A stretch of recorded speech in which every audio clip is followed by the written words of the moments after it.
ദൈവനാമത്തിന് മഹത്വം ഉണ്ടാകട്ടെ. റോമാലേഖനത്തിൽ നിന്നാണ് നാം കഴിഞ്ഞ ചില ആഴ്ചകളായിട്ട് ചിന്തിച്ചു വന്നിരുന്നത്. റോമാലേഖനം പ്രധാനമായിട്ടും വിശ്വാസത്താലുള്ള നീതീകരണത്തെ സംബന്ധിച്ചാണ് ഊന്നിപ്പറഞ്ഞിരിക്കുന്നത്. അതിൽ പല വിഷയങ്ങളുണ്ടെങ്കിലും പ്രധാന വിഷയം ഇതുതന്നെയാണ്, വിശ്വാസത്താലുള്ള നീതീകരണം. അതിൽ നാം 5-ാം അധ്യായം വരെ കഴിഞ്ഞ ദിവസം ചിന്തിച്ചു. ഇന്ന് 6-ാം അധ്യായത്തിൽ നിന്നാണ് ചില കാര്യങ്ങൾ ചിന്തിപ്പാനായിട്ട് ആഗ്രഹിക്കുന്നത്. റോമാലേഖനം 3:21 മുതൽ 5:21 വരെ ദൈവം എങ്ങനെ ഒരു പാപിയെ നീതീകരിക്കുന്നു എന്നതാണ് കാണിച്ചിരിക്കുന്നത്. അതിനുശേഷം 6-ാം അധ്യായത്തിലേക്ക് വരുമ്പോൾ 6-ാം അധ്യായം അതിൻ്റെ 1 മുതൽ 8-ാം അധ്യായം അവസാനം വരെ, 8-ാം അധ്യായം 39-ാം വാക്യം വരെ, അല്ലെങ്കിൽ 6, 7, 8 ഈ 3 അധ്യായങ്ങൾ നീതീകരണത്തിൻ്റെ ഉപദേശമാണ് നൽകുന്നത്. എങ്ങനെ വിശ്വാസി ക്രിസ്തുവിൽ തികഞ്ഞവനായിട്ട് തീരുന്നു എന്ന് ഗ്രഹിപ്പിക്കുകയാണ് ഇതിലൂടെ ചെയ്യുന്നത്.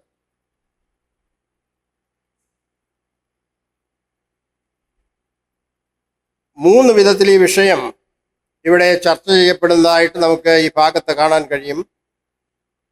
ഒന്ന്, പാപത്തിന്റെ അധികാരത്തിൽ നിന്നുള്ള മോചനമാണ് അതിൽ ഒന്നാമത്തത്. പാപത്തിന്റെ കീഴിൽ നിന്നുള്ള മോചനം. ഇന്ന് രക്ഷിക്കപ്പെടാത്ത ഒരു വ്യക്തിയെ പാപമാണ് കീഴ്പ്പെടുത്തി ഭരിച്ചുകൊണ്ടിരിക്കുന്നത്. എന്നാൽ രക്ഷിക്കപ്പെട്ട ഒരു ദൈവ പൈതലിന് പാപത്തിൽ നിന്നുള്ള വിടുതൽ, അതിന്റെ അധികാരത്തിൽ നിന്ന് എങ്ങനെ രക്ഷപ്പെട്ട് ജീവിക്കാം എന്നുള്ള കാര്യമാണ് അതിലെ ഒന്നാമത്തെ വിഷയം. അതാണ് 6-ാം അധ്യായത്തിൽ പറഞ്ഞിരിക്കുന്നത്.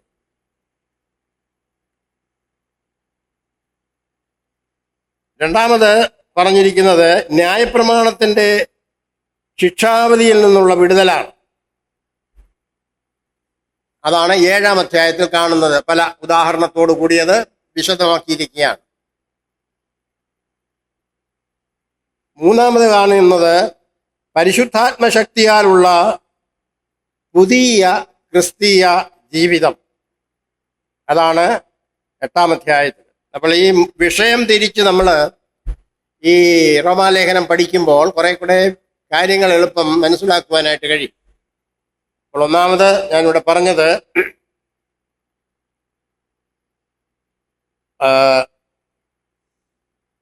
പാപത്തിന്റെ അധികാരത്തിൽ നിന്നുള്ള മോചനം എന്നുള്ളതാണ്.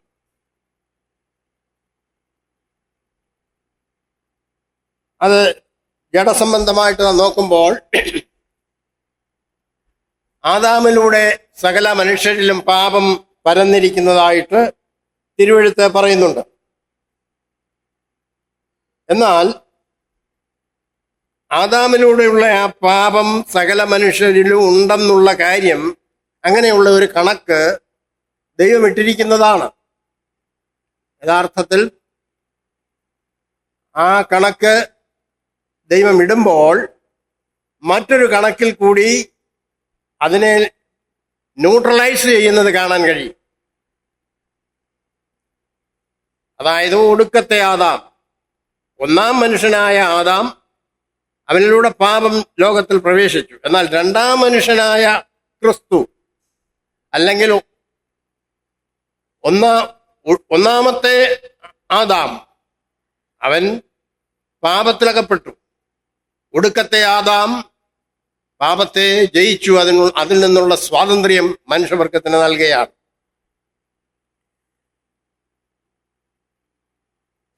ഇവിടെ ആത്മസംബന്ധമായിട്ട് നാം ചിന്തിക്കുമ്പോൾ നാം സ്വർഗീയനുമായിട്ടുള്ള ബന്ധത്തിലേക്ക് വരികയാണ് നീതീകരിക്കപ്പെട്ട ദൈവമക്കൾ. അതായത് ആദാവുമായിട്ടുള്ള ബന്ധം നമ്മുടെ അവസാനിക്കുകയാണ്. നീതീകരണത്തിന്റെ അടിസ്ഥാനപരമായ കാര്യം അതാണ്. അതായത് മനുഷ്യൻ ആദാമിൽ അവന് ലഭിച്ച പാപത്തിന് പരിഹാരം വരുത്തുകയാണ്. ആ പരിഹാരം വരുത്തുന്നത് ക്രിസ്തുവിലാണ്. ഒടുക്കത്തെ ആദാമായ ക്രിസ്തുവിലാണ്.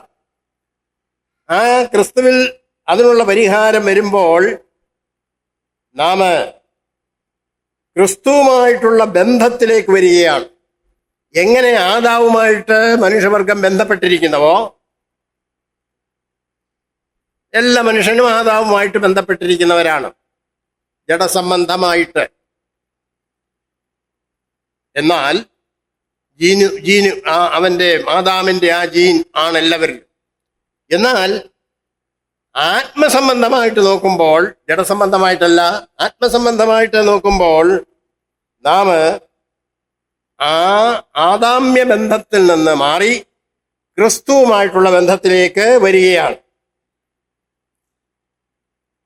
അങ്ങനെ ക്രിസ്തുവുമായിട്ടുള്ള ബന്ധത്തിൽ വരുന്ന ഏവരെയും ദൈവം നീതിമാന്മാരായിട്ട് കണക്കിടുകയാണ്. ആദാം പാപവും മരണവും ലോകത്തിൽ കൊണ്ടുവന്നപ്പോൾ ക്രിസ്തു കൊണ്ടുവന്നത് നീതീകരണവും നിത്യജീവനുമാണ്. അതാണ് വ്യത്യാസം. ഈ താരതമ്യമായ ഈ പഠനത്തെ സംബന്ധിച്ചാണ് നാം ഈ അധ്യായത്തിൽ കാണാൻ പോകുന്നത്. 6-ാം അധ്യായത്തിൽ ക്രിസ്തുവിൽ വിശ്വസിക്കുന്നവരെ സ്ഥാനീയമായി വിശുദ്ധീകരിക്കുന്നു. അവർ വിശുദ്ധീകരിക്കപ്പെട്ടവരായിട്ട് തീരുകയാണ്. യഥാർത്ഥത്തിൽ 6-ാമത്തെ അധ്യായം, 7-ാമത്തെ അധ്യായം, 8-ാമത്തെ അധ്യായം, ഈ 3 അധ്യായങ്ങൾ,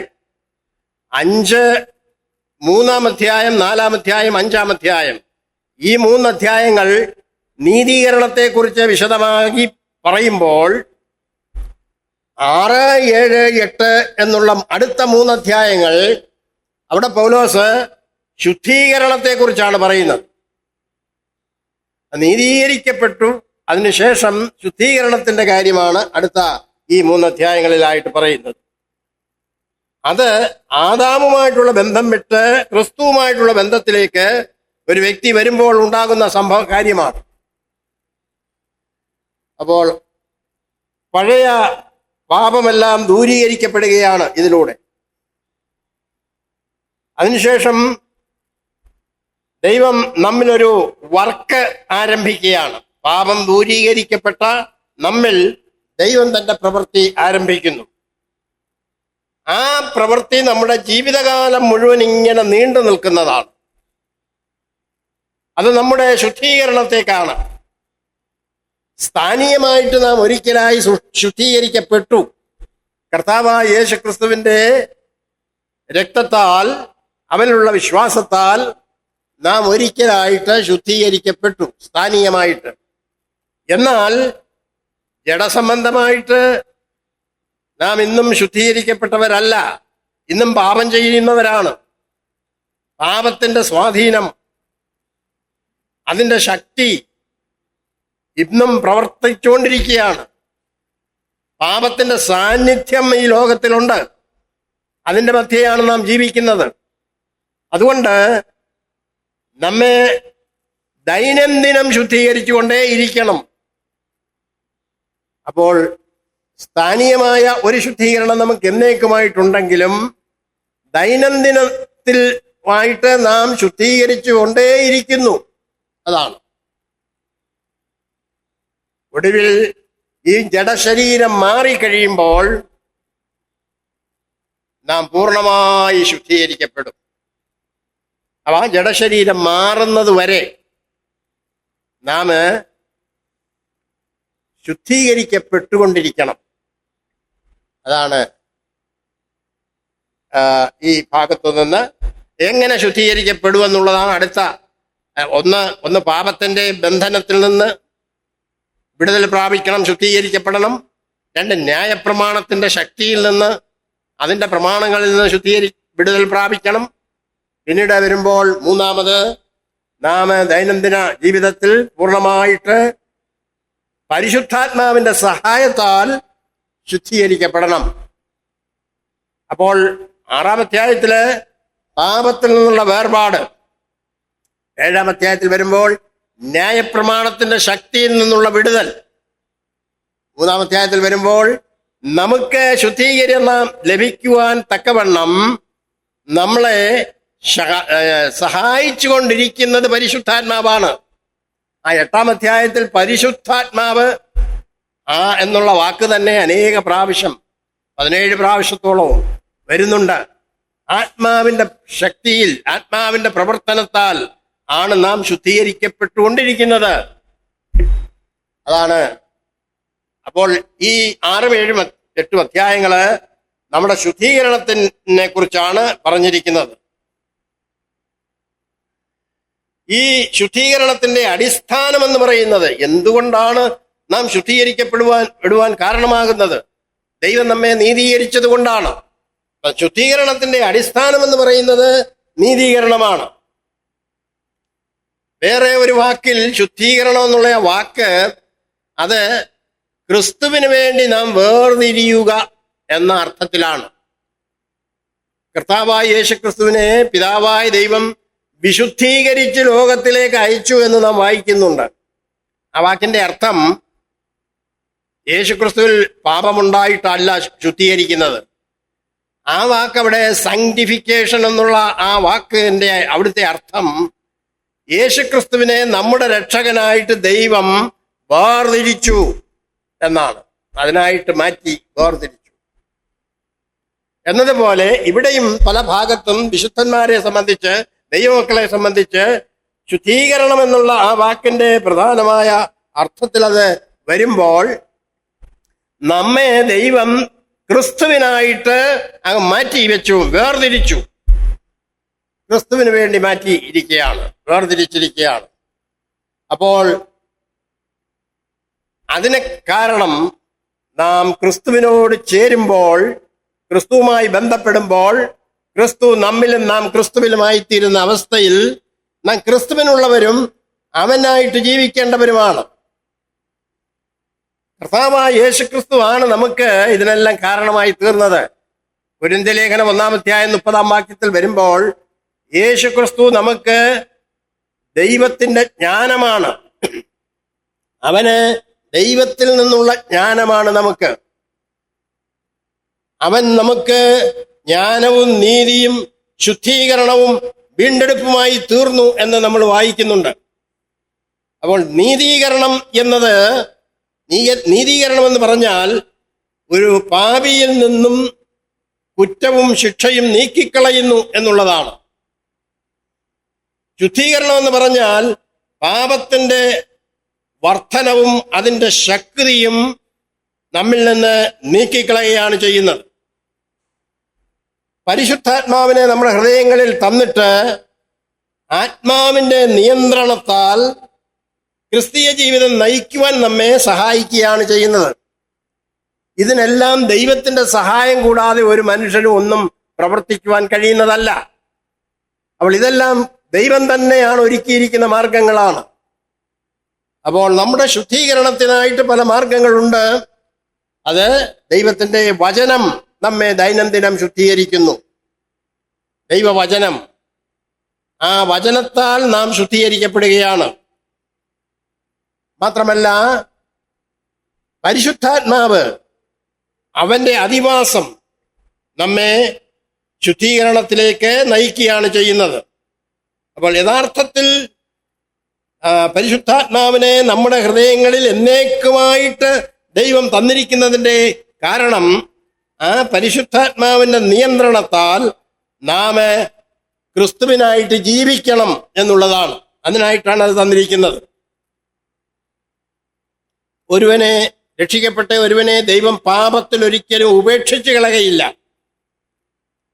നിത്യജീവൻ തരുവാൻ വേണ്ടിയാണ് നമ്മെ രക്ഷിച്ചത്. അപ്പോൾ രക്ഷിച്ച ഒരു വ്യക്തിയെ തള്ളിക്കളയുകയില്ല. അവന് നിത്യജീവൻ തന്നെ കൊടുക്കും. ഞാൻ അവയ്ക്ക് നിത്യജീവൻ കൊടുക്കുന്നു എന്ന് കർത്താവ് പറഞ്ഞു. കർത്താവ് തന്നിരിക്കുന്ന നിത്യജീവൻ യഥാർത്ഥത്തിൽ അതിൻ്റെ വില അറിയുന്നത് നിത്യതയിലാണ്, ഭാവിയിലാണ്. നീതീകരണവും ശുദ്ധീകരണവും നമുക്ക് യേശുക്രിസ്തു മുഖാന്തരമാണ് ലഭിക്കുന്നത്. അതാണ് 1 കൊരിന്ത്യർ 1:30 നാം വായിക്കുന്നത്. അവൻ നമുക്ക് ദൈവത്തിൽ നിന്ന് ജ്ഞാനവും നീതീകരണവും ശുദ്ധീകരണവും വീണ്ടെടുപ്പുമായിട്ട് തീർന്നു എന്ന്. നമുക്കിതിനെല്ലാം കാരണഭൂതമായി തീർന്നിരിക്കുന്നത് യേശുക്രിസ്തുവാണ് എന്ന് കാണാൻ കഴിയുന്നു. 6-ാം അധ്യായം വരെ, 6-ാം അധ്യായത്തിലേക്ക് നാം പ്രവേശിക്കുമ്പോൾ ആ 6-ാം അധ്യായം വരെ പൗലോസ് വിശ്വാസികളുടെ വിശുദ്ധ ജീവിതത്തെക്കുറിച്ച് യാതൊരു കാര്യവും പരാമർശിക്കുന്നില്ല. അതുപോലെ 6-ാം അധ്യായം മുതൽ പൗലോസ് തുടർന്നുള്ള വാക്കുകളിൽ പാപികളുടെ രക്ഷയെക്കുറിച്ചും വിശദീകരിക്കുന്നില്ല. പിന്നെ ഒരു വിശുദ്ധന്റെ നീതീകരിക്കപ്പെട്ടവന്റെ കാര്യത്തെക്കുറിച്ചാണ് പറയുന്നത്, പാപിയെക്കുറിച്ചുള്ള കാര്യങ്ങളല്ല പറയുന്നത്. 6-ാം അധ്യായം വരെ പാപിയെക്കുറിച്ച് പറഞ്ഞ പാപിയെ എങ്ങനെ ദൈവം നീതീകരിക്കുന്നു എന്ന് പറഞ്ഞിട്ട് 6-ാം അധ്യായം മുതൽ അങ്ങോട്ട് നീതീകരിക്കപ്പെട്ട ഒരു വ്യക്തിയെ ദൈവം എങ്ങനെ വിശുദ്ധീകരിക്കുന്നു എന്നുള്ള കാര്യമാണ് പറയുന്നത്. ഈ 6-ാം അധ്യായത്തിലെ വിഷയം അത് നീതിമാനായി ദൈവം പ്രഖ്യാപിച്ച ഒരു പാപിയെ യഥാർത്ഥ നീതിമാനാക്കി തീർക്കുക എന്നതാണ്. സ്ഥാനീയമായിട്ട് നാം രക്ഷിക്കപ്പെട്ടവരും ദൈവസന്നദ്ധിയിൽ സ്വർഗസ്ഥലത്തിരുത്തപ്പെട്ടവരും നമ്മളുടെ പാപം മുഴുവനും ക്ഷമിക്കപ്പെട്ടതും ശുദ്ധീകരിക്കപ്പെട്ടവരും ഒക്കെയാണ്. എന്നാൽ അങ്ങനെ ദൈവത്താൽ നീതീകരിക്കപ്പെട്ട ഒരു വ്യക്തിയെ എങ്ങനെ അവന്റെ ക്രിസ്തീയ ജീവിതത്തിൽ അവനെ ഒരു യഥാർത്ഥ നീതിമാനായിട്ട് എങ്ങനെ ആക്കി തീർക്കുന്നു അവന്റെ ക്രിസ്തീയ ജീവിതത്തിൽ എന്നുള്ളതാണ് കാണിക്കുന്നത്. അപ്പോൾ നീതീകരിക്കപ്പെട്ട പാപി ഇനിയും പാപത്തിൽ തുടർന്ന് ജീവിക്കുവാൻ പാടില്ല. അങ്ങനെ അവൻ യഥാർത്ഥത്തിൽ രക്ഷിക്കപ്പെട്ടവനാണെങ്കിൽ അവൻ തുടർന്ന് പിന്നെ പാപത്തിൽ ജീവിക്കത്തില്ല. പാപം ചെയ്തേക്കാം, പക്ഷേ തുടർമാനമായിട്ട് അത് ചെയ്യുകയില്ല, അറിഞ്ഞുകൊണ്ട് അതിൽ തുടരുകയില്ല. അതാണ് കാണിക്കുന്നത്. അപ്പോൾ ഈ ജഡശരീരം ഉള്ളിടത്തോളവും കാലം പാപത്തിന്റെ ശക്തി നമ്മെ സ്വാധീനിക്കുവാൻ ശ്രമിക്കും. പാപത്തിന്റെ സാന്നിധ്യത്തിലാണ് നാം ജീവിക്കുന്നത്. അപ്പോൾ ഈ ജഡത്തിൽ ആ പാപമുണ്ട്. ഒരുത്തൻ ഞാൻ പാപം ചെയ്യുന്നില്ല എന്ന് പറയുന്നു എങ്കിൽ അവൻ ദൈവത്തെ അസത്യവാദിയാക്കുന്നു എന്നാണ് യോഹന്നാന്റെ ലേഖനത്തിൽ നാം വായിക്കുന്നത്. എന്നാൽ കുഞ്ഞുങ്ങളെ, നിങ്ങൾ പാപം ചെയ്യുന്നുവെങ്കിലോ സ്വർഗസ്ഥനായ പിതാവിന്റെ സന്നദ്ധിയിൽ കർത്താവായ യേശുക്രിസ്തു എന്ന കാര്യസ്ഥൻ നമുക്കുണ്ട്. നിങ്ങളുടെ പാപങ്ങളെ അവനോട് ഏറ്റുപറയുന്നു എങ്കിൽ അവൻ നിങ്ങളുടെ പാപങ്ങളെ ക്ഷമിക്കും എന്നാണ്. യോഹന്നാന്റെ ലേഖനത്തിൽ നാം വായിക്കുന്നു, അവന്റെ പുത്രനായ യേശുവിന്റെ രക്തം സകല പാപവും പോക്കി നമ്മെ ശുദ്ധീകരിക്കുന്നു. ആ ശുദ്ധീകരിക്കുന്നു എന്നുള്ളത് ഒരിക്കൽ മാത്രമല്ല, അത് നമ്മെ ശുദ്ധീകരിക്കുവാൻ ഏത് കാലത്തും ശുദ്ധീകരിച്ചുകൊണ്ടിരിക്കുവാൻ മതിയായതാണ്. അപ്പോൾ നമ്മുടെ ബലഹീനത എന്താണെന്ന് ദൈവം അറിയുന്നുണ്ട്. ഒരു വിശ്വാസി എത്ര ബലഹീനനാണ്. ഏത് വിശ്വാസിയും അവന്റെ ജഡത്തിൽ ജീവിക്കുമ്പോൾ ബലഹീനനാണ്. പല തെറ്റുകൾ വരാം. എന്നാൽ അതിൽ നിന്നെല്ലാം അവനെ ഓരോ ദിവസവും നേരായ മാർഗത്തിലേക്ക് നടത്തി കൊണ്ടുപോകുവാൻ വേണ്ടി ദൈവം ഇടപെടുന്നു, പ്രവർത്തിക്കുന്നു എന്നുള്ളത് നമുക്ക് കാണാൻ കഴിയും. അതാണ് നമ്മുടെ ശുദ്ധീകരണം എന്ന് പറയുന്നത്. അല്ലാതെ മരണശേഷം ഒരു ശുദ്ധീകരണമില്ല. മരിക്കുന്നത് വരെ, ഈ ക്രിസ്തീയ ജീവിതം ഈ ലോകത്തിൽ തീരുന്നത് വരെ ഉള്ള ശുദ്ധീകരണമാണ്. മരണശേഷം ആരെയും ശുദ്ധീകരിക്കുവാൻ കഴിയുന്നതല്ല.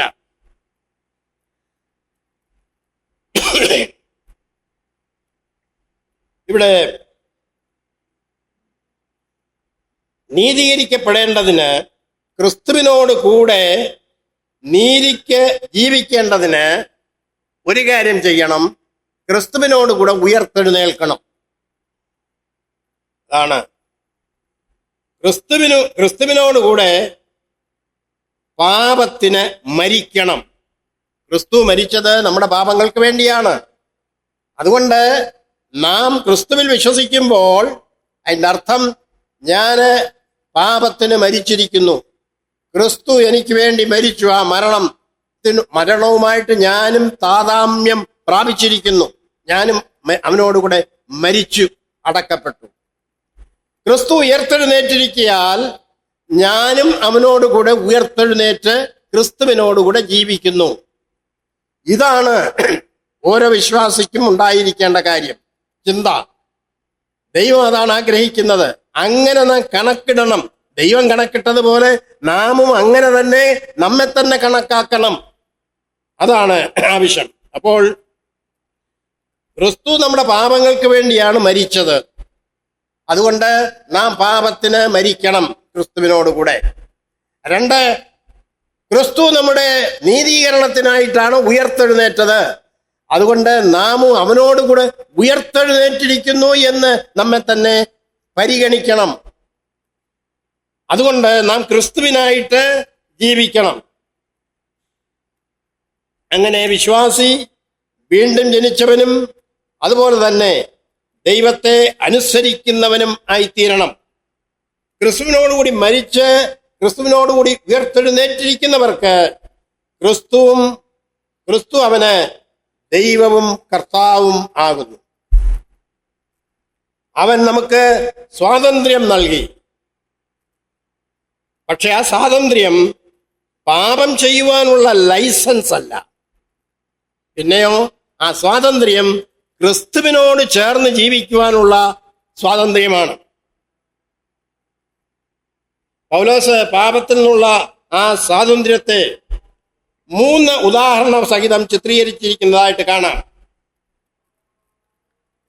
ഒന്നാമത്തെ ഉദാഹരണം 6-ാം അധ്യായം 1 മുതൽ 14 വരെയുള്ള വാക്യങ്ങളിലാണ്. അവിടെ പറഞ്ഞിരിക്കുന്ന ഉദാഹരണം, അതായത് ക്രിസ്തുവിനോടുകൂടെ മരിച്ച് ഉയർത്തെഴുന്നേറ്റിരിക്കുന്ന ഉദാഹരണമാണ് അവിടെ പറയുന്നത്. അപ്പോൾ പാപത്തിൽ നിന്നുള്ള സ്വാതന്ത്ര്യത്തിന് ആദ്യം പറയുന്ന ഉദാഹരണം, ഞാൻ ക്രിസ്തുവിനോടുകൂടെ മരിച്ചു, ക്രിസ്തുവിനോടുകൂടെ ഉയർത്തെഴുന്നേറ്റു.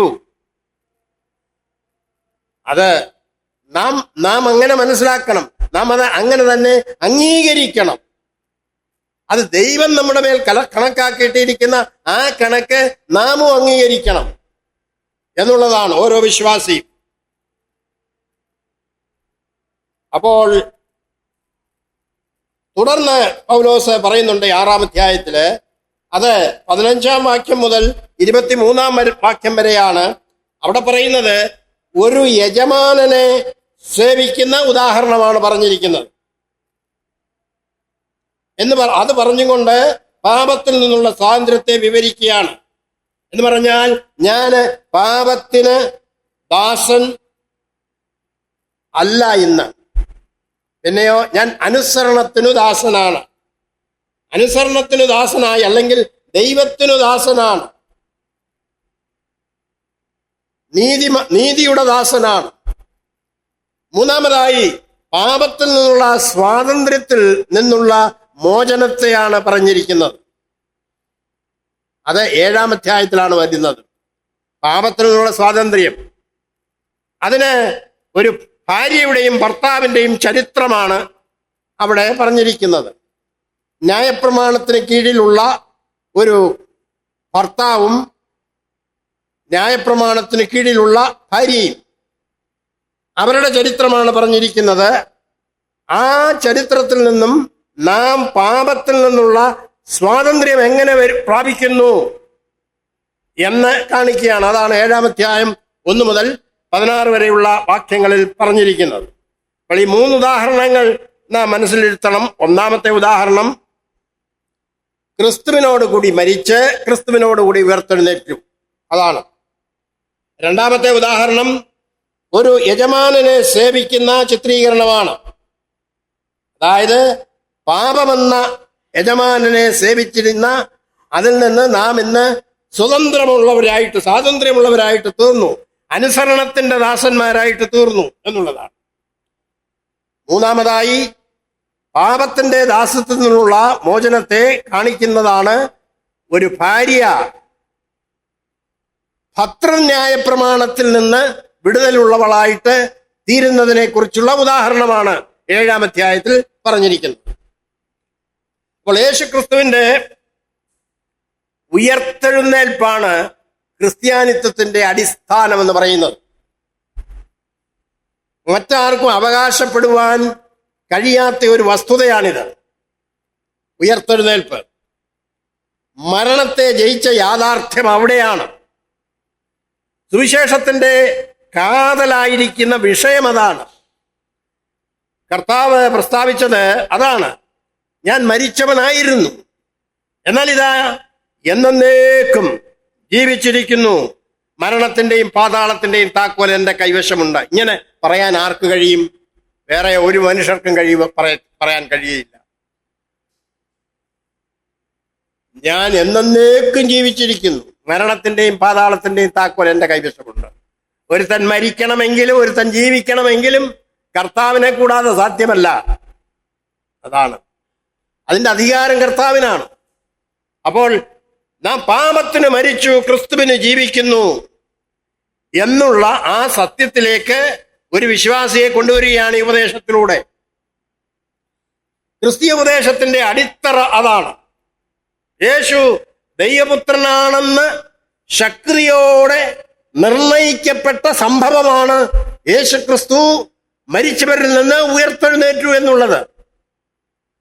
ആ ഉയർത്തെഴുന്നേൽപ്പിലൂടെ ഒരു കാര്യം ശക്തിയോടെ പ്രസ്താവിക്കപ്പെടുകയാണ്: യേശു ദൈവപുത്രനാണ് എന്നുള്ളത്.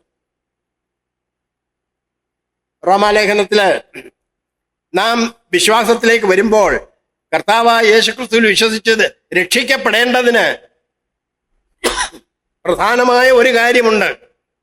അതെന്താണ്? ദൈവം അവനെ മരിച്ചവരിൽ നിന്ന് ഉയർത്തെഴുന്നേൽപ്പിച്ചു എന്ന് ഹൃദയം കൊണ്ട് വിശ്വസിക്കണം. റോമാലേഖനം 10:9 വാക്യത്തിൽ അതാണ് കാണുന്നത്. യേശുക്രിസ്തുവിന്റെ ഉയർത്തെഴുന്നേൽപ്പ് നാം വിശ്വസിക്കണം, അതിനെ അംഗീകരിക്കണം. അതൊരു യാഥാർത്ഥ്യമാണ്. നിത്യജീവന്റെ വാഗ്ദത്തത്തിന്റെ അടിസ്ഥാനമാണത്. പാപക്ഷമയും നീതീകരണവും ഉയർത്തെഴുന്നേൽപ്പിന്റെ അടിസ്ഥാനത്തിലാണ് നമുക്ക് ലഭിച്ചിരിക്കുന്നത്. വീണ്ടെടുപ്പിൻ പ്രവൃത്തിയുടെ സമ്പൂർണത എന്ന് പറയുന്നത് യേശുക്രിസ്തുവിന്റെ ഉയർത്തെഴുന്നേൽപ്പിലൂടെ ഉറപ്പിച്ചിരിക്കുകയാണ്. യഥാർത്ഥ വിശ്വാസിക്ക് തന്റെ നാഥനായ കർത്താവിന്റെ ഉയർത്തെഴുന്നേൽപ്പിനെ കുറിച്ച് പറയാതിരിക്കാൻ വയ്യ. യേശുക്രിസ്തുവിനെ കുറിച്ച് പറയുമ്പോൾ അവന്റെ ഉയർത്തെഴുന്നേൽപ്പിനെ കുറിച്ച് പറയാതിരിക്കാൻ സാധ്യമല്ല. അതാണല്ലോ അവന്റെ പ്രത്യേകത. അപ്പോൾ ഒന്നാമത്, നമ്മുടെ പാപങ്ങൾ ക്രിസ്തുവിന്റെ മരണത്തോടു കൂടി ക്രൂശിൽ തറയ്ക്കപ്പെട്ടു. അതാണ്. രണ്ടാമത്, യേശുക്രിസ്തുവിന്റെ ഉയർത്തെഴുന്നേൽപ്പിനാൽ നാം പാപത്തിന്റെ ശക്തിയിൽ നിന്ന് സ്വാതന്ത്ര്യമുള്ളവരായി മോചിക്കപ്പെട്ടിരിക്കുകയാണ്. അപ്പോൾ നമ്മുടെ മരണത്താൽ പഴയ മനുഷ്യന്റെ പാപങ്ങൾ ക്രൂശിക്കപ്പെട്ടു. ക്രിസ്തുവിന്റെ പുനരുത്ഥാനത്താൽ നമ്മുടെ പുതിയ മനുഷ്യന്റെ ജീവിതം ആരംഭിച്ചു. ഇതിനായി നമുക്ക് ഒരു അടയാളമായിട്ടും കൽപ്പനയായിട്ടും തന്നിരിക്കുന്നതാണ് ജലസ്നാനം. കർത്താവ് ഭൂമിയിൽ ആയിരുന്നപ്പോൾ ശിഷ്യന്മാരോട് പറഞ്ഞു, എനിക്ക് ഒരു സ്നാനം ഏൽക്കുവാനുണ്ട്, അത് കഴിയുവോളൂ ഞാൻ എത്ര ഞെരുങ്ങുന്നു എന്ന് പറഞ്ഞു. അപ്പോൾ കർത്താവായ യേശുക്രിസ്തുവിന്റെ സ്നാനം എന്ന് പറയുന്നത് എന്താണ്? അത് ക്രൂശിലെ മരണമാണ്. ആ മരണം, അത് കഴിഞ്ഞ് ഉയർത്തെഴുന്നേൽപ്പ്, അതാണ് ആ സ്നാനം. യേശുക്രിസ്തുവിന്റെ മരണം, അടക്കം, ഉയർത്തെഴുന്നേൽപ്പ്, അതിനെ സംബന്ധിച്ചാണ് കർത്താവ് പറഞ്ഞത്, എനിക്കൊരു സ്നാനം ഏൽക്കുവാനുണ്ട്, അത് കഴിയുവോളൂ ഞാൻ എത്ര ഞെരുങ്ങുന്നു എന്ന്. അപ്പോൾ ആ സ്നാനം കാണിക്കുന്നത് അതാണ്. നമ്മൾ ജലത്തിൽ ഏൽക്കുന്ന സ്നാനവും കാണിക്കുന്നത് അതിന്റെ പൊരുൾ, അതിന്റെ യാഥാർത്ഥ്യം ഇത് തന്നെയാണ്. യേശുക്രിസ്തുവിന്റെ ക്രൂശുമരണമാണ്, അവന്റെ അടക്കവും ഉയർത്തെഴുന്നേൽപ്പുമാണ് നാം ജലത്തിലേൽക്കുന്ന സ്നാനം കാണിക്കുന്നത്. അത് ഈ 6-ാം അധ്യായത്തെ വാക്യങ്ങളെ ഉദ്ധരിച്ചുകൊണ്ടാണ് നാം പലപ്പോഴും അത് വിവരിക്കുന്നത്. കർത്താവായ യേശു ക്രിസ്തുവിന്റെ ഉയർത്തെഴുന്നേൽപ്പ് അതാർക്കും നിഷേധിക്കുവാൻ കഴിയുന്നതല്ല. ഒരു പരമസത്യമാണ്. കർത്താവായ യേശു ക്രിസ്തുവിനെ ക്രൂശിക്കുമ്പോൾ മഹാപുരോഹിതന്മാരെ പീലാത്തോസിന്റെ അടുക്കൽ ചെന്ന് പറഞ്ഞു, ആ ചതിയൻ ജീവിച്ചിരുന്നപ്പോൾ പറഞ്ഞു, ഞാൻ 3-ാം നാൾ ഉയർത്തെഴുന്നേൽക്കുമെന്ന്. അതുകൊണ്ടൊരു കാര്യം ചെയ്യണം, കല്ലറയ്ക്ക് ഞങ്ങൾക്ക് കാവല് തരണം, അത് സീൽ ചെയ്യണം. രാത്രിയിൽ വന്ന് അവന്റെ ശിഷ്യന്മാർ മോട്ടിച്ചുകൊണ്ട് പോയിട്ട് പിന്നെ അവർ പറയും അവൻ ഉയർത്തെഴുന്നേറ്റെന്ന്. അങ്ങനെ വന്നാൽ അത് ഞങ്ങൾക്ക് ആദ്യത്തേതിലും വലിയ പ്രശ്നമായിട്ട് തീരും. അതുകൊണ്ട് കല്ലറയ്ക്ക് 3 ദിവസത്തേക്ക് ശരിയായ കാവൽ തരണം. പീലാത്തോസ് കൈസർക്കെഴുതിയ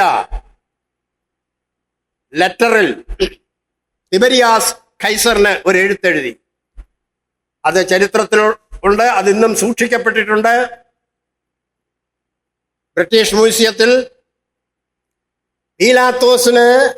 പീലാത്തോസ് കൈസർക്കെഴുതിയ ലെറ്റർ, അത് മുഴുവനും യേശുക്രിസ്തുവിനെ കുറിച്ചും അവിടെ നടന്ന ആ യേശുക്രിസ്തുവിന്റെ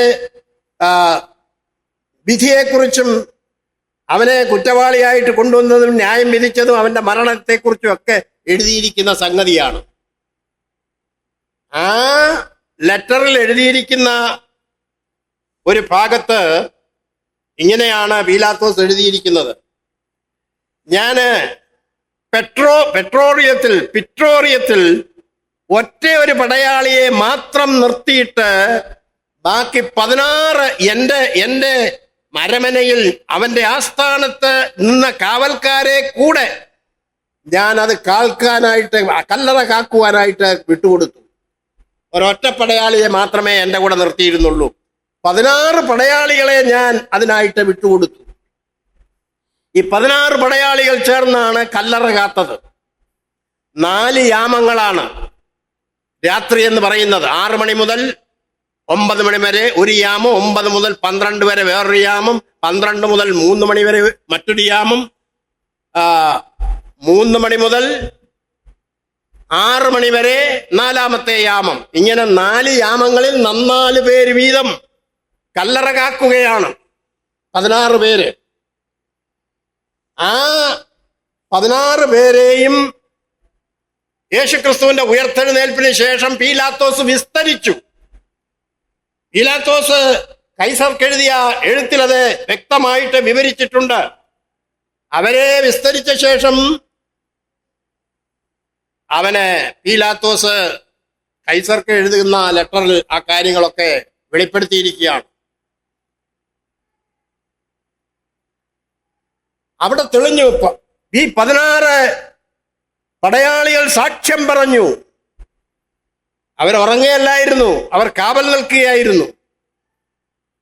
അപ്പോൾ അവർ പറഞ്ഞത്, ഒരു വലിയ പ്രകാശം ഞങ്ങൾക്ക് ചുറ്റും മിന്നി, ഞങ്ങളെല്ലാവരും നിലത്ത് വീണു, ബോധം കെട്ടുപോയി. അല്പം കഴിഞ്ഞ് കണ്ണു തുറന്നപ്പോൾ ഞങ്ങള് ആരെയും കാണുന്നില്ല, കല്ലറ തുറക്കപ്പെട്ടതായിട്ട് കാണപ്പെട്ടു എന്നാണ് അവര് പറഞ്ഞിരിക്കുന്നത്. ആ കല്ലറ അങ്ങനെ തുറന്നു കിടന്നു. ഇത് 16 പടയാളികളെ വിസ്തരിച്ചപ്പോൾ അവരെ പീലാത്തോസിനോട് പറഞ്ഞതാണ്. ഈ കാര്യം മഹാപുരോഹിതന്മാർക്കും ബോധ്യപ്പെട്ടു. ആ സാക്ഷ്യം അവരും അംഗീകരിച്ചു. അപ്പോൾ മഹാപുരോഹിതന്മാർ എന്താണ് ചെയ്തത്? പടയാളികൾക്ക് വേണ്ടുവോളവും പണം കൊടുത്തിട്ട് അവരുടെ വായ അടപ്പിച്ചു. ഈ 16 പടയാളികളെ അവരോട് പറഞ്ഞു, നിങ്ങളിത് വേറെ ആരോടും പറയരുത്. പടയാളികൾക്ക് വേണ്ടുവോളവും പണം കൊടുത്തു. ആ രാത്രിയിൽ അവന്റെ ശിഷ്യന്മാർ വന്ന് അവനെ മോഷ്ടിച്ചു കൊണ്ടുപോയി എന്ന് നിങ്ങൾ പറയണം. നിങ്ങൾക്ക് എത്ര പണം വേണേലും ഞങ്ങൾ തരാമെന്ന് പറഞ്ഞു. നാടുവാഴി അറിഞ്ഞാൽ, ഇതിനെ സംബന്ധിച്ച് പീലാത്തോസ് വല്ലതും പറഞ്ഞാൽ, ഞങ്ങൾ അവനെ സമ്മതിപ്പിച്ചു കൊള്ളാം. മത്തായി 28:11 മുതൽ 15 വരെയുള്ള വാക്യങ്ങളിൽ അതാണ് എഴുതിയിരിക്കുന്നത്. പണം വാങ്ങി അവർ ഉപദേശപ്രകാരം ചെയ്തു. അവിടെ കർത്താവായ യേശുക്രിസ്തു ഉയർത്തെഴുന്നേറ്റു എന്നുള്ളത് പീലാത്തോസിന്റെ സാക്ഷ്യമാണ്. അവൻ എഴുതിയ ലെറ്ററിൽ കൃത്യമായിട്ട് എഴുതിയിട്ടുണ്ട് അവൻ ഉയർത്തെഴുന്നേറ്റു എന്ന്. അത് മാത്രമല്ല, ചരിത്രകാരനായ യോസീഫസിന്റെ സാക്ഷ്യവുമുണ്ട്. യഹൂദ ചരിത്രകാരനായ യോസീഫസ് അവൻ ഉയർത്തെഴുന്നേറ്റ് 3-ാം നാൾ തന്റെ ശിഷ്യന്മാർക്ക് പ്രത്യക്ഷനായി എന്നാണ് യഹൂദ ചരിത്രകാരനായ യോസീഫസ് തന്റെ ആന്റിക്വിറ്റീസ് ഓഫ് ജൂയിഷ് വാർ എന്ന ബുക്കിൽ എഴുതിയിരിക്കുന്നത്. അത് കഴിഞ്ഞ് കർത്താവ് തന്റെ ശിഷ്യന്മാർക്ക് പ്രത്യക്ഷമായി. 500-ലധികം സഹോദരന്മാർക്ക് ഒന്നിച്ച് പ്രത്യക്ഷനായി. ആ സാക്ഷ്യങ്ങളൊക്കെ നമുക്ക് കാണാം. ദൂതന്മാരുടെ സാക്ഷ്യമുണ്ട്. തുറന്ന കല്ലറ സാക്ഷ്യമായിട്ട് കിടക്കുകയാണ്. പൗലോസിന്റെ മറ്റ് അപ്പോസ്തലന്മാരുടെയൊക്കെ സാക്ഷ്യമുണ്ട്. കർത്താവിന് പുറത്തു വരാൻ വേണ്ടിയല്ല കല്ലറ തുറന്നത്. കർത്താവിന്റെ തേജസ്കരിക്കപ്പെട്ട അല്ലെങ്കിൽ അവന്റെ രൂപാന്തരപ്പെട്ട ശരീരത്തിന് പുറത്തു വരുവാൻ കല്ലറ തുറക്കേണ്ട ആവശ്യമില്ല. വാതിലടച്ചിരിക്കെ ശിഷ്യന്മാർ കൂടിയിരുന്ന മുറിക്കുള്ളിൽ വരുവാൻ അവന് കഴിയും. അവിടെ നിന്ന് അപ്രത്യക്ഷമാകുവാനും കഴിയും. ലാസർ പുറത്തു വന്നപ്പോൾ മരിച്ച് 4 ദിവസമായ ലാസറിനെ കർത്താവ് ഉയർപ്പിച്ചപ്പോൾ ലാസറേ പുറത്തു വരിക എന്ന് പറഞ്ഞപ്പോൾ അവൻ പുറത്തു വന്നു. പക്ഷേ അവന്റെ കൈകാലുകൾ ബന്ധിച്ച് മുഖം റൂമാൽ കൊണ്ട് കെട്ടി അവനെ എങ്ങനെ ഒരു ശവശരീരം ആ ക്ലോത്ത് കൊണ്ട് വരിഞ്ഞ് മുറുക്കി ആ കല്ലറയിൽ വെച്ചപ്പോ അതുപോലെയാണ് അവൻ പുറത്തു വന്നത്. കർത്താവ് പറഞ്ഞു, അവന്റെ കെട്ടുകൾ അഴിക്കുക, അവൻ പോകട്ടെ. എന്നാൽ കർത്താവ് ആവട്ടെ ഉയർത്തെഴുന്നേറ്റപ്പോൾ അവന്റെ ശരീരത്തിലുള്ള ശീലകളൊക്കെ മാറിക്കിടക്കുന്നതും അവന്റെ തലയിൽ കെട്ടിയിരുന്ന റൂമാൽ ചുരുട്ടി ഒരു ഭാഗത്ത് വെച്ചിരിക്കുന്നതും അവർ കണ്ടു. കർത്താവിന് ആ രൂപാന്തരപ്പെട്ട ശരീരത്തിന് കല്ലറ പൊളിക്കാതെ തന്നെ അതിന് വെളിയിൽ വരുവാൻ കഴിയും.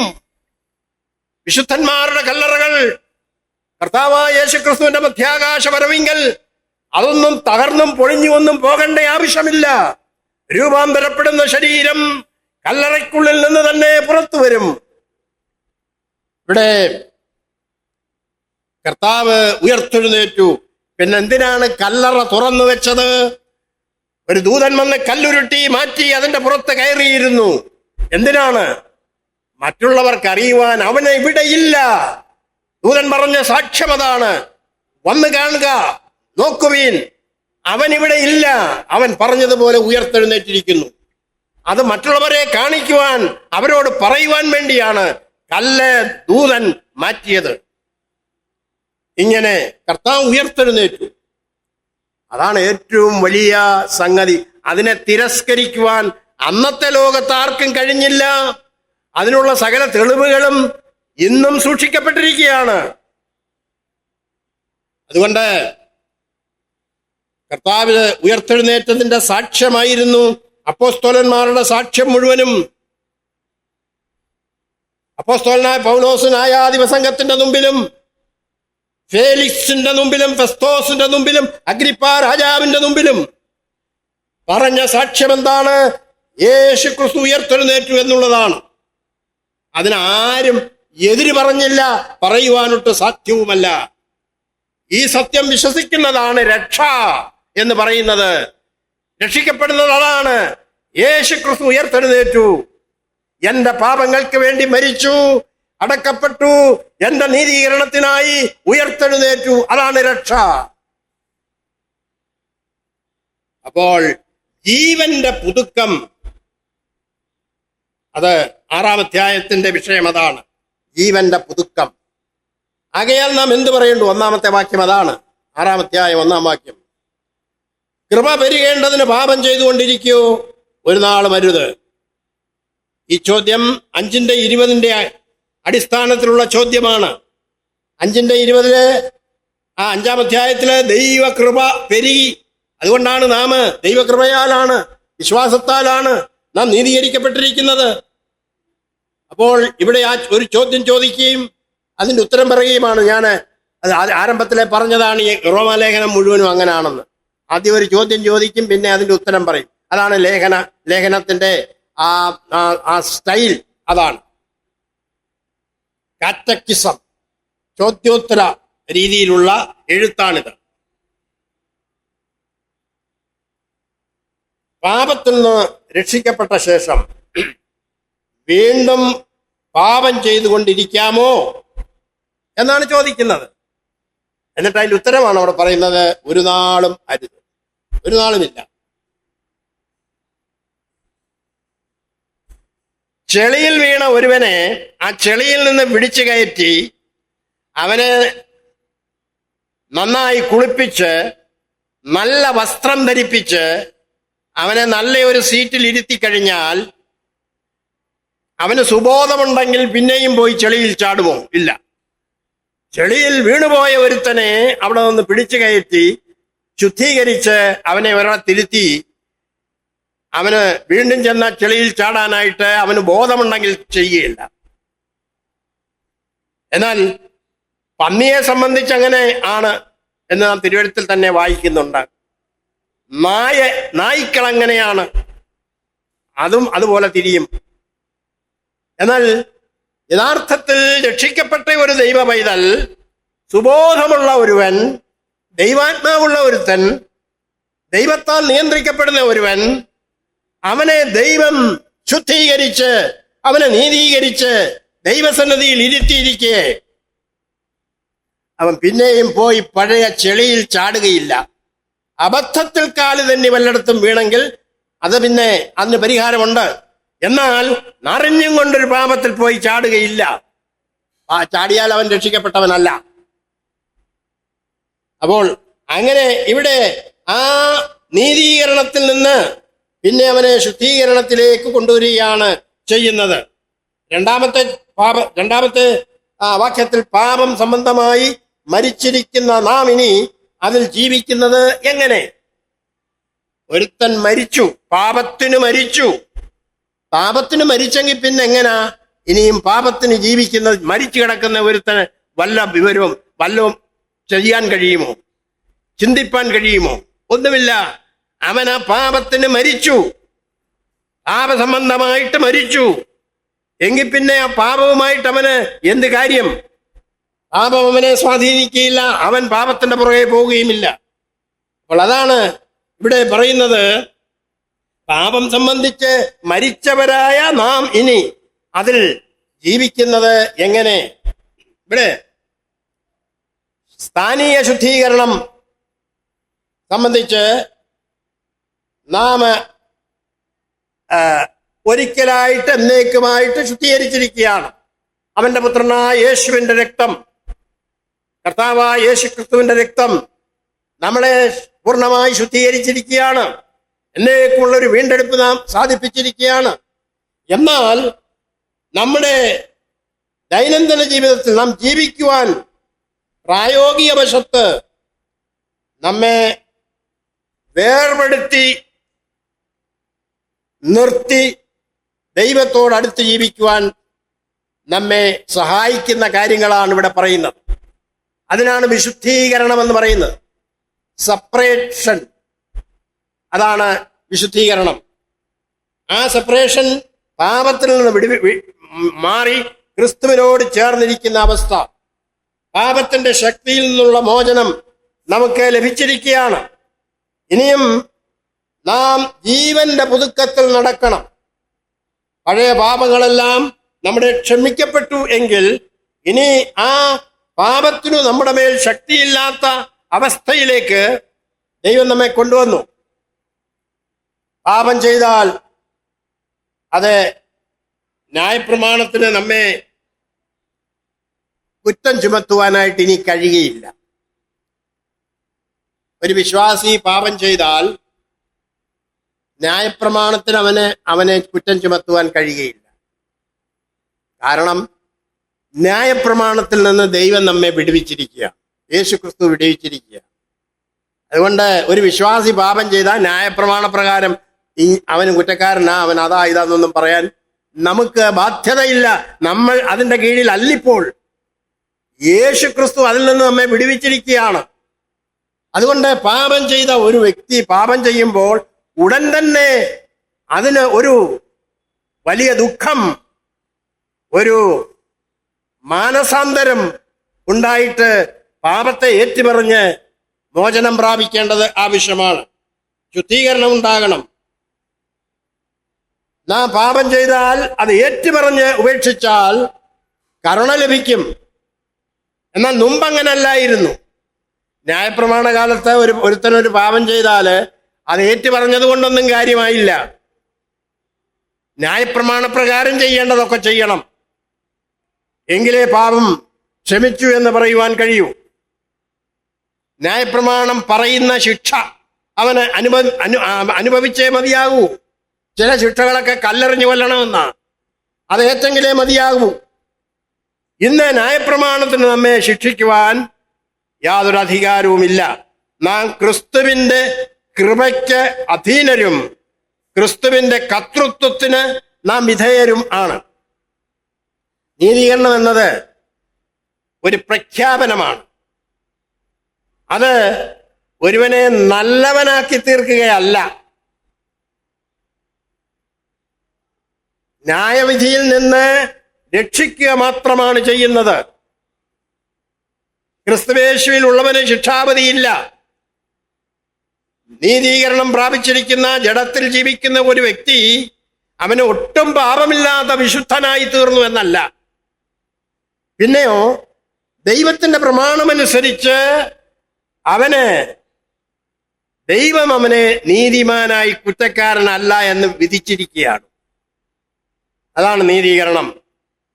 ന്യായവിധിയിൽ നിന്ന് രക്ഷിക്കുകയും മാത്രമല്ല പാപത്തിന്റെ ശിക്ഷയിൽ നിന്ന് അവനെ വിടുവിക്കുകയുമാണ് ചെയ്യുന്നത്.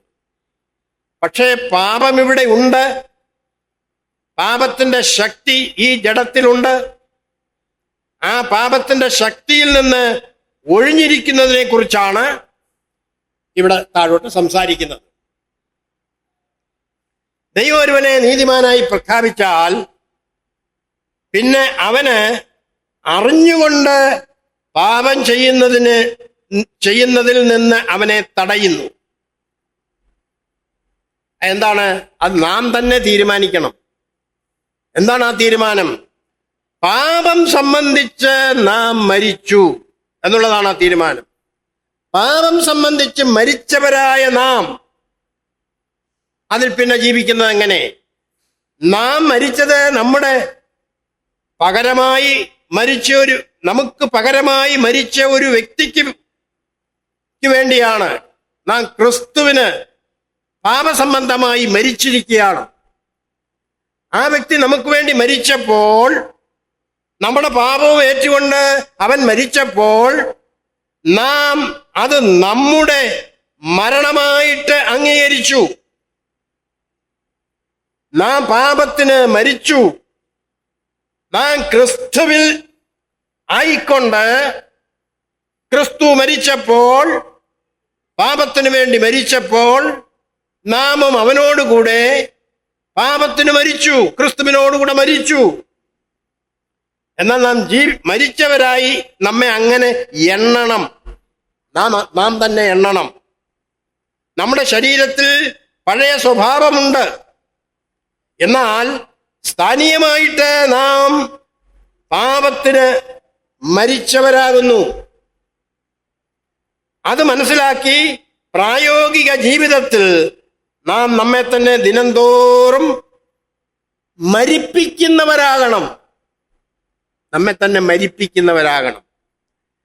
നാം ഒരിക്കലായി മരിച്ചു എന്നുള്ളത് ശരിയാണ്, അത് സ്ഥാനീയമായിട്ടുള്ളതാണ്. എന്നാൽ ഓരോ ദിവസവും നാം നമ്മെ തന്നെ മരിപ്പിക്കുന്നവരായിരിക്കണം. നമ്മുടെ അവയവങ്ങളെ മരിപ്പിക്കുന്നവരായിരിക്കണം. ആ അവസ്ഥയിൽ നാം ജീവിക്കണം. 2000 വർഷങ്ങൾക്ക് മുമ്പ് ക്രിസ്തു നമ്മുടെ പാപങ്ങൾക്ക് വേണ്ടി മരിച്ചപ്പോൾ നാം അവനോടുകൂടെ മരിച്ചു. എന്തുകൊണ്ടാണ്? ലോകസ്ഥാപനത്തിനു മുമ്പേ ക്രിസ്തുവേശുവിൽ ദൈവം നമ്മെ കണക്കിട്ടിരിക്കുകയാണ്. അപ്പൊ ക്രിസ്തു അവിടെ മരിച്ചപ്പോൾ നാം അവനോടുകൂടെ അവനിൽ മരിച്ചു. അത് സ്ഥാനീയമായ മരണമാണ്. അതായത് ഒരു പൊസിഷണൽ ഡെത്താണത്. അവൻ ഉയർത്തെഴുന്നേറ്റപ്പോൾ നാമും അവനോടുകൂടെ ഉയർത്തെഴുന്നേറ്റു. ആ ഉയർത്തെഴുന്നേൽപ്പ് ഒരു സ്ഥാനീയമായ ഉയർത്തെഴുന്നേൽപ്പാണ്. ക്രിസ്തുവിനോടുകൂടെ മാത്രമേ നമുക്ക് ക്രൂശിക്കപ്പെടുവാനും ക്രിസ്തുവിനോടുകൂടെ മാത്രമേ നമുക്ക് ആ ഉയർത്തെഴുന്നേൽക്കുവാനും കഴിയുകയുള്ളൂ. അല്ലാതെ നമ്മുടെ സ്വയമായിട്ടൊക്കത്തില്ല. സ്വയമായിട്ട് എന്തെങ്കിലും ചെയ്യാമെന്ന് വിചാരിച്ചാൽ പറ്റുകയില്ല. ഞാൻ തന്നെ അങ്ങ് എൻ്റെ പാപത്തിന് മരിക്കാമെന്ന് വെച്ചാൽ സാധ്യമല്ല. ഞാൻ തന്നെ ഉയർത്തെഴുന്നേൽക്കാമെന്ന് വെച്ചാലും സാധ്യമല്ല. നാം ക്രിസ്തുവിനോടുകൂടെ മരിക്കുകയും ക്രിസ്തുവിനോടുകൂടെയാണ് ഉയർത്തെഴുന്നേൽക്കുകയും ചെയ്യുന്നത്. അങ്ങനെ നാം മരിച്ച എഴുന്നേറ്റ കർത്താവായ യേശു ക്രിസ്തുവിലാണ് ഇന്ന് ജീവിക്കുന്നത്. അങ്ങനെ നാം നമ്മെ തന്നെ കണക്കാക്കണം, നമ്മെ തന്നെ അങ്ങനെ ചിന്തിക്കണം, നാം അത് വിശ്വസിക്കണം. നമ്മുടെ ആ വിശ്വാസമാണ് ദൈവം നമ്മുടെ മേൽ നീതിയായി കണക്കിട്ടിരിക്കുന്നത്. മൂന്നാം വാക്യത്തിൽ വായിക്കുന്നത് അല്ല, യേശു ക്രിസ്തുവിനോട് ചേരുവാൻ സ്നാനമേറ്റവരായ നാം എല്ലാവരും അവന്റെ മരണത്തിൽ പങ്കാളികളായി തീരുവാൻ സ്നാനമേറ്റിരിക്കുന്നുവെന്ന് നിങ്ങൾ അറിയുന്നില്ലയോ? നിങ്ങൾ അറിയുന്നില്ലെങ്കിൽ അറിയണം. എന്താണ് അറിയേണ്ടത്? ഇവിടെ പറയുന്ന സ്നാനം ഏതാണ്? ഇവിടെ പറയുന്ന സ്നാനം യേശുക്രിസ്തു മരിച്ചപ്പോൾ നിങ്ങൾ അവനോടുകൂടി ഏറ്റ സ്നാനം ഏതാ? വെള്ളത്തിലെ സ്നാനമല്ല. വെള്ളത്തിലെ സ്നാനം നമ്മൾ പിന്നെ ഈയിടയ്ക്കാ ചെയ്തത്. ചിലരൊക്കെ ചെയ്തത് കഴിഞ്ഞ ആഴ്ച അല്ലെ ഇന്നലെയാ. എന്നാൽ നമ്മൾ ഇവിടെ പറയുന്ന ക്രിസ്തുവിനോടുകൂടെ മരിച്ചു ക്രിസ്തുവിനോടുകൂടെ ഉയർത്തെഴുന്നേറ്റിരിക്കുന്ന ആ സ്നാനം, അത് ഇപ്പോഴല്ല നാം ചെയ്തത്. പിന്നെയോ അത് ആത്മസ്നാനമാണത്. നാം ആത്മാവിലേറ്റ സ്നാനമാണ്. ആത്മാവിൽ ഉള്ള സ്നാനം എന്താണ്? ക്രിസ്തുവിനോട് ചേരുക എന്നതിനാണ് ആത്മസ്നാനം എന്ന് പറയുന്നത്. ക്രിസ്തുവിന്റെ ഭാഗമായി തീരുക, ക്രിസ്തുവിന്റെ ശരീരത്തിന്റെ ഭാഗമായി തീരുക, അതാണ് ആത്മസ്നാനം. ആത്മസ്നാനം എന്ന് പറഞ്ഞാൽ അതാണ്. 1 കൊരിന്ത്യർ 12:13 വാക്യം അതാണ് പറയുന്നത്. നാം എല്ലാവരും, അത് യഹൂദനോ യവനനോ ദാസനോ സ്വതന്ത്രനോ, നാം എല്ലാവരും എന്താണ്?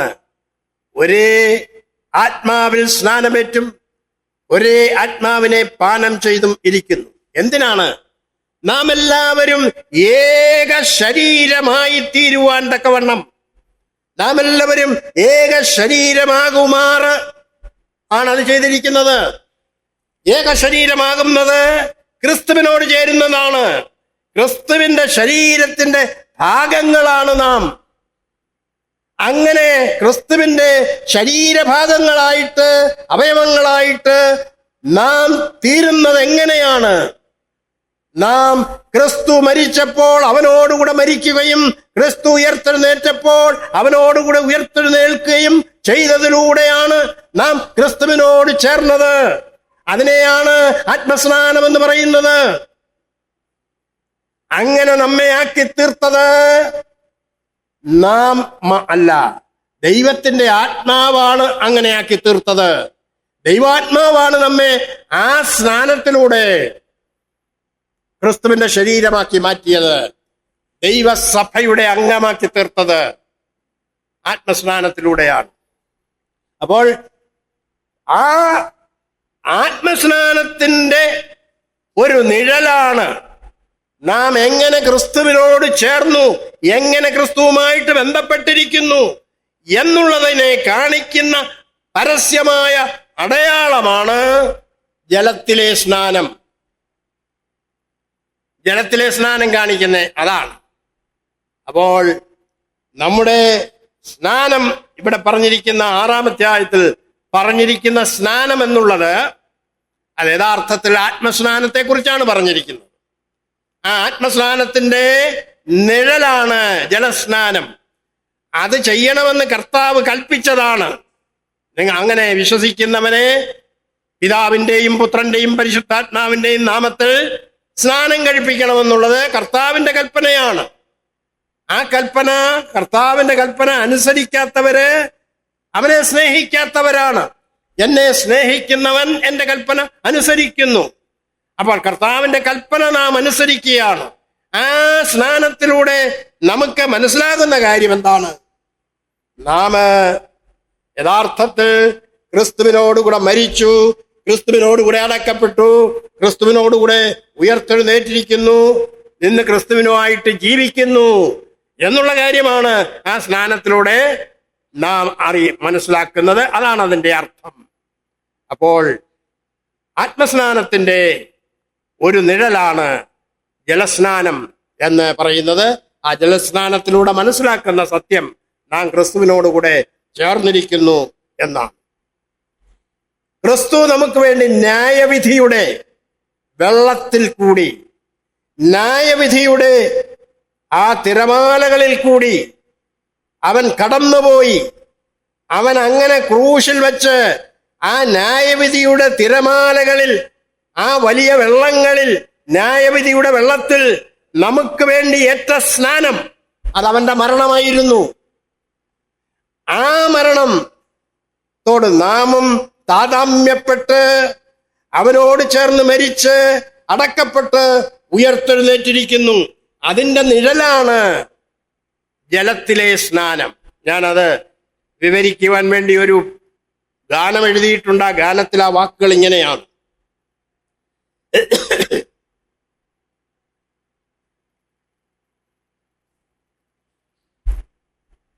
ന്യായവീഥിയിൻ വീചി തരംഗങ്ങളിലേറ്റ, ന്യായവീഥിയിൻ വീചി തരംഗങ്ങളിലേറ്റ,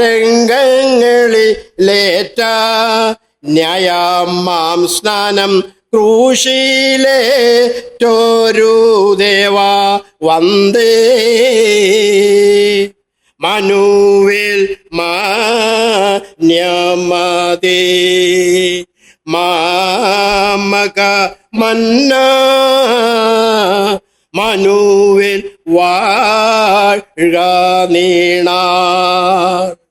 ന്യായവിധിയുടെ ബീജീ തരംഗങ്ങളിൽ, ന്യായവിധിയുടെ തിരമാലകളിൽ കൂടി അവന് ന്യായമായ ആ സ്നാനം ക്രൂശിൽ വെച്ച് നമുക്ക് വേണ്ടി ഏറ്റു എന്നുള്ളതാണ്.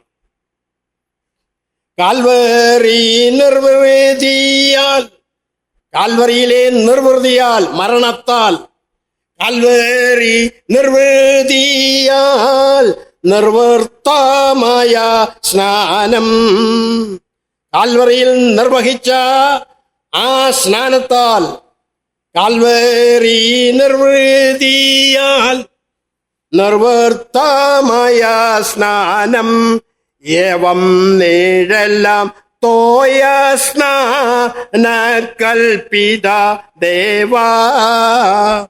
കാൽവറിയിലെ നടന്ന ആ സ്നാനത്തിന്റെ നിഴലായിട്ടാണ് തോയ സ്നാനം, ജലത്തിലെ സ്നാനം കൽപ്പിക്കപ്പെട്ടിരിക്കുന്നത് എന്നാണ്. ആ സ്നാനമാണ് ക്രൂശിൽ വെച്ച് കർത്താവ് നമുക്ക് വേണ്ടി അനുഭവിച്ച ആ സ്നാനം. എനിക്ക് ഒരു സ്നാനം ഏൽക്കുവാനുണ്ട്, അത് ഏൽക്കുന്നത് വരെ ഞാൻ എത്ര ഞെരുങ്ങുന്നു എന്ന് കർത്താവ് പറഞ്ഞ തന്റെ ക്രൂശ മരണം, ആ മരണമാണ്, ആ മരണത്തിന്റെ നിഴലാണ്, ആ മരണത്തിന്റെ നിഴലാണ് കാണിക്കുന്നത് ജലത്തിലെ സ്നാനം. ജലത്തിൽ ഒരുവൻ സ്നാനപ്പെടുമ്പോൾ ഞാൻ ക്രിസ്തുവിനോട് കൂടി പാപത്തിന് മരിച്ചിരിക്കുന്നു, ഞാൻ ക്രിസ്തുവിനോട് കൂടി അടക്കപ്പെട്ടിരിക്കുന്നു, ഞാൻ ഇനി പാപത്തിന് ജീവിക്കുന്നില്ല, പാപത്തിന്റെ യാതൊരു ശക്തിയും ഇനി എന്റെ മേലില്ല, ഞാൻ ക്രിസ്തുവിനോട് കൂടി ഉയർത്തെഴുന്നേറ്റ് നീതിക്ക് ജീവിക്കുന്നു. ക്രിസ്തു നമ്മുടെ നീതീകരണത്തിനായിട്ടാണ് ഉയർത്തെഴുന്നേറ്റിരിക്കുന്നത്. അതുകൊണ്ട് ഞാനും ക്രിസ്തുവിനോടുകൂടി ഇനി ഇതാ ജീവിക്കുന്നത് നീതിക്കാണ്. ഇതാണ് കാണിക്കുന്നത് സ്നാനം. അതുകൊണ്ട് 6-ാം അധ്യായം, 7-ാം അധ്യായം, 8-ാം അധ്യായം, ഇത് മൂന്നും നമ്മുടെ ശുദ്ധീകരണത്തെ കുറിച്ച് പറയുന്നതാണ്. അതിന്റെ പ്രാരംഭ പടിയാണ് പറഞ്ഞത്. ഇനി നിങ്ങൾ ശുദ്ധീകരണത്തിലേക്ക് ജീവിതം നിങ്ങളെ നയിക്കണം. അതിന് കാരണം നിങ്ങൾ പാപത്തിന് മരിച്ചു. നിങ്ങൾ ഇനി ജീവിക്കുന്നത് ക്രിസ്തുവിന് വേണ്ടി. ക്രിസ്തു ജീവിക്കുന്നു, നിങ്ങളും അവനോടുകൂടെ ജീവിക്കണം. കർത്താവ് പറഞ്ഞു, ഞാൻ ജീവിക്കുന്നത് കൊണ്ട് നിങ്ങളും ജീവിക്കും. അങ്ങനെ പാപത്തിന് മരിച്ച് നീതിക്ക് ജീവിക്കുന്ന ഒരു വിശ്വാസിയുടെ ജീവിതത്തെ കുറിച്ചാണ് റോമാലേഖനം 6, 7, 8 അധ്യായങ്ങൾ വിവരിച്ച് പറയുന്നത്. ആ 8 അധ്യായങ്ങൾ പഠിച്ചു കഴിയുമ്പോൾ എങ്ങനെ നമുക്ക് പാപത്തെ ജയിച്ച് ഈ ലോകത്തിൽ ജീവിക്കുവാൻ സാധിക്കും എന്ന് ദൈവത്തിന്റെ പരിശുദ്ധാത്മാവ് നമ്മെ പഠിപ്പിക്കും, നമ്മുടെ ഹൃദയത്തോട് സമ്പാദിക്കും. നാം അതനുസരിച്ച് വരുന്ന ദിവസങ്ങളിൽ ജീവിപ്പാൻ ദൈവം നമ്മെ സഹായിക്കുമാറാകട്ടെ. കഴിഞ്ഞ ചില നാളുകളായിട്ട് ഞങ്ങൾക്ക് നാട്ടിൽ വന്ന് പ്രിയപ്പെട്ട നിങ്ങളോട് ചേർന്ന് പല ദിവസങ്ങളിലും കർത്താവിനെ ആരാധിപ്പാനും വചന ശുശ്രൂഷയിലും അതുപോലെ ആത്മീയ ശുശ്രൂഷകളിലൊക്കെ പങ്കുകൊള്ളുവാൻ ദൈവം ഇടയാക്കി. വളരെ അനുഗ്രഹിക്കപ്പെട്ട ദിവസങ്ങളായിരുന്നു അത്. ഇനിയും തുടർന്ന് ദിവസങ്ങൾ അധികം ഞങ്ങളുടെ മുമ്പിൽ 2-3 ദിവസം കൂടെ ഉള്ളൂ. വെള്ളിയാഴ്ച തിരിച്ച് ഞങ്ങൾ അറ്റ്ലാന്റയ്ക്ക് മടങ്ങിപ്പോകുന്നു. വഴിയാത്രയിൽ ആവശ്യമായ കൃപ ലഭിക്കേണ്ടതിന് നിങ്ങളുടെ പ്രത്യേകാലുള്ള പ്രാർത്ഥന ഞങ്ങൾ ആവശ്യപ്പെടുന്നു. ഞങ്ങൾ അവിടെ ആയിരിക്കുമ്പോഴും കർത്താവിൻ്റെ മഹത്വത്തിനായി ജീവിപ്പാൻ സഹായിക്കണം. ഇവിടെയുള്ള സഭയെ, തിരുമല സഭയെ പ്രത്യേകം ഞങ്ങളുടെ എല്ലാ ദിവസത്തെ പ്രാർത്ഥനയിലും ഓർക്കാറുണ്ട്. ഇവിടുത്തെ പ്രവർത്തനങ്ങളെ, ചില വ്യക്തികളെ ഒക്കെ പ്രത്യേകിച്ച് വിഷമത്തിലും പ്രയാസത്തിലും കഴിയുന്നവരെ, രോഗത്തിലിരിക്കുന്നവരെയൊക്കെ ഓർക്കാറുണ്ട്. തുടർന്നും അത് ചെയ്യുന്നതായിരിക്കും. ഞങ്ങളെയും ഓർക്കുക. ഇങ്ങനെ നിങ്ങളുടെ മധ്യേ ദൈവവചനം ശുശ്രൂഷിപ്പാൻ പിന്നെയും നൽകിത്തന്ന അവസരത്തെ ഓർത്ത് ഞാൻ ദൈവത്തെ സ്തുതിക്കുന്നു. വരുന്ന നാളുകളിലും ഈ അനുഗ്രഹിക്കപ്പെട്ട കൂട്ടായ്മ തുടർന്നു പോകുവാൻ ദൈവം നമ്മെ സഹായിക്കട്ടെ. ദൈവനാമം വാഴ്ത്തപ്പെടും.